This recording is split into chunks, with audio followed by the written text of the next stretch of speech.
Tayo po ay magre-relax po muna at pumunta po tayo dito sa Dait, Camarines Norte. Sinili po natin ito pong Bagaspas Beach po dito sa Dait, Camarines Norte. So ito po yung Bagaspas Beach. So ito pong Bagaspas Beach ay kung makikita nyo po ay napakaganda pong lugar. Ito po ay libre lang po sa mga gusto pong pumunta dito at mag-relax, mag-unwind. Tumingin po ng mga magagandang view dito sa lugar dahil napakaganda po dito sa dagat at bundok po.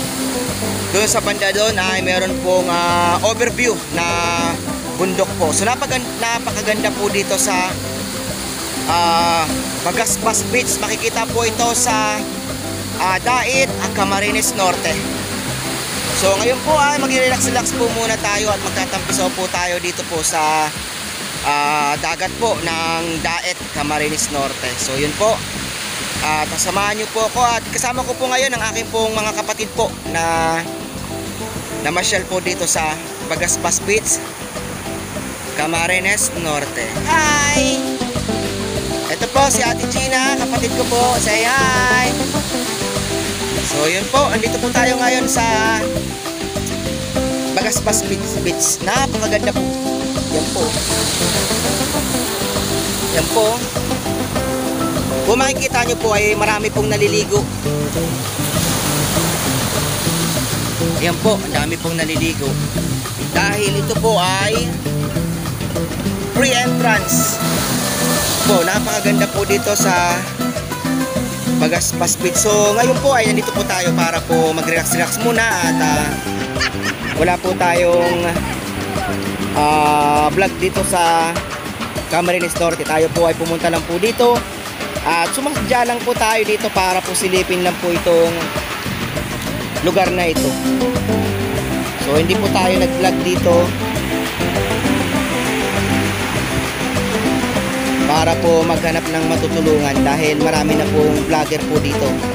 Kung inyo pong napapanood po si Bal Santos Matubang, Kalinga Prab, Wilgilin Keyes at iba pa pong mga vlogger ay nandito po sila sa lugar na ito.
Yun, marami din pong mga